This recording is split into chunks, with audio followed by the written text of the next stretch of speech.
waxaanu safar u nahay degmada Tawfiiq gobolka Mudug hadda waxaan saaranahay gaari booyada oo aan rabo inaan ku gaarno meelaha dhexe oo hadda waan ka sii tago insha Allah waxaan hadda ila jooga Cabdinuur oo ah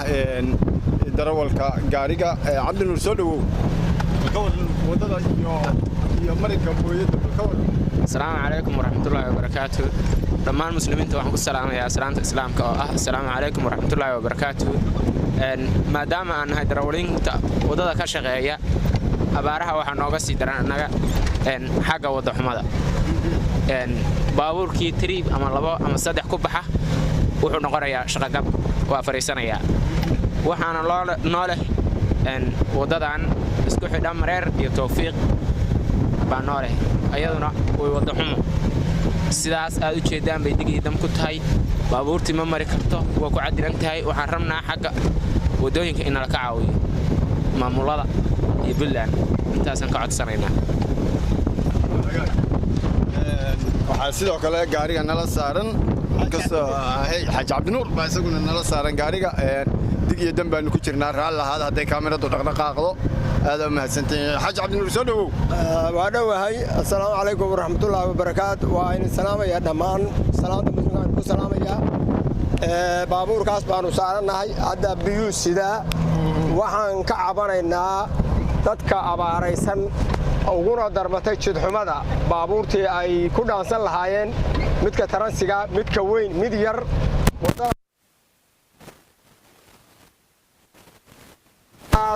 waxaan rabnaa in la ka caawiyo wadadaas aad baan waqtina waa lagu jiraa baabuurtii aan ku shaqaysan lahaynna baabuurkii laba tarif ku baxa waa boolbool buu furanayaa jidka daraadiis salaamu calaykum waraxmatullaahi wabarakaatu aad baa mahadsantahay Xaaj Cabdinuur wadada aan marayno وكا وضع اسكانك ودار بدن يلا دغح بدن bay isku tarsan دغح labadii baabuurkii laba tarib ku baxa aqoon markii kaliya xoolaha iyo dadka wax u maraan waka halka way ilaa iyo isku xiro Tawfiiq iyo Mareer hey daawadayaal wadadan واركيسان حالكده والله يدين شرحay darawaliintii iyo waxaan ku iraahdaa dadweynihii odayaashii deegaanka labadiiba waa idin sharaxeen wadadan dig iyo dam baa la yahay dig iyo dam laga soo bilaabo Mareer wadadan marinkeedu sidaas weeye ilaa iyo soona Tawfiiq la gaarayo Tawfiiq dusheeda baa wada xogaa roon laga galayaa tan dhaanta inta ka sokaysa laakiin sidaan weeye waa meel wadadu aad u adag tahay baabuurku waa qofka iyo darawalka iyo gaariga isnacay iyo qofka rakaabka iyo gaariga isnacay baa la tagayaa duruufaha iyo xaaladaha lagu shaqaynayaa sida dadka yaa naftu ka dhicin un baa loo baalkeenayaa loo ordayaa waqti adag baa lagu jiraa ilaahay ha noo sakhiro حال هي حاجة الله إنه صخرة وحقاق والله والله هذا بقول لك بكرة يا بابو زي قال جوا صناعي يعني صماء يا أنت سنة أول هالك ودن كان شوكتي صدق سنة وملا صدق سنة دن ما شاء الله عروت على عرور مدش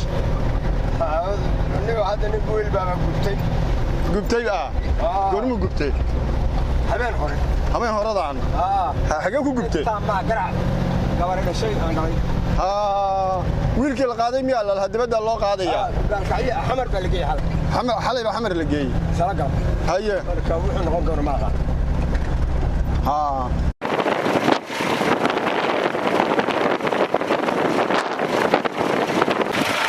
sidaad arkaysaan tahay baa naga qarxay haddaynaanu banjarinaan rabnaa iska bedelaynaa taayirkaas marka taayirka kalean soo diyaarsanaa awal isbeer ahaan noogu saarnaa aad ma santina saxaabay